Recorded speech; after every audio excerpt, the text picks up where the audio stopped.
When I was an undergrad, I studied politics and philosophy.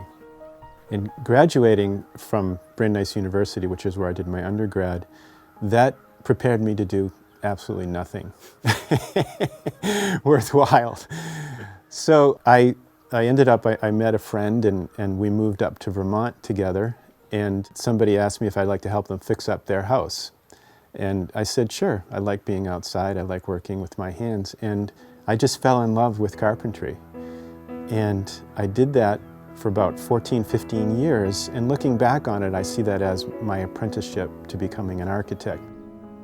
At some point, I realized as I was working on jobs for other architects that I wanted to understand what they were doing when they gave me these blueprints to build something. And it motivated me to go back to school, into architecture school, which is what I did. And it was a great experience, and I loved it. When I went to architecture school, I immediately felt like, I'm where I should be.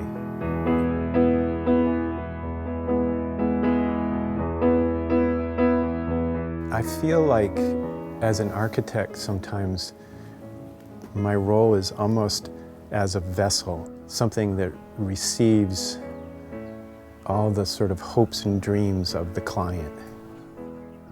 When we first have a client come to us and becomes a project, we really need to get to know them in a very deep way. And what happens is almost an alchemy of their hopes, their dreams, going through the architect and becoming something that they never would have conceived of themselves, they never would have dreamed of, and something that gives them so much delight. And I think we get the cues for the design not only from the client, but also from the site. Those two things actually come together, and we're the instrument to make that happen. And so the design really starts there. And then over a period of time, there's a back and forth between us. We'll do hand sketches, maybe watercolors. We'll do diagrams. At some point, we'll do three-dimensional renderings that could be, photorealistic computer, or it could be, crayon. And we communicate our ideas to them, and they give us feedback.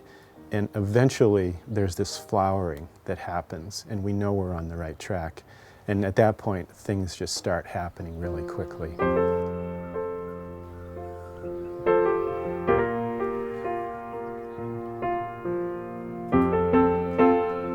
Vermont is really one of the most beautiful places on the planet. And when somebody decides they want to build here, it's really about nature.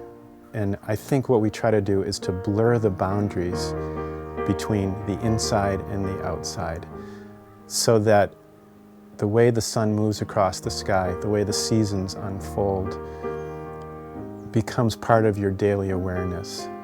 And I think that's one of the great joys about living in a place like Vermont. I would say that I have influences, and some of those would be Japanese, some of those would be the Vermont vernacular, some of those would be Gothic cathedral and church architecture. I was raised Catholic, and I went to church a lot. So I was 8, 9, 10, 12 years old, or even earlier, really noticing the architecture, and some of those elements have really stuck with me. The way the light comes in from above and how that makes you feel. It's a very beautiful, beautiful thing. Ideally, as an artist, I don't want to be labeled as a certain type of style. I want to do something that is unique to a certain place in a certain time and a certain client, and use my sum total experience of the beautiful architecture that I've embedded within myself to help create that. A couple things really fulfill me about the work that I do. One of them is the creation of this beautiful, unique piece of architecture, piece of art that you live in, that you love. The moment that I love the most is when it's all done and I haven't been there for a month or two, and there's nobody in the house, and I just walk in there by myself, and I see everything that we thought about come to life, and it's just a transcendent moment. It's like time stands still for me.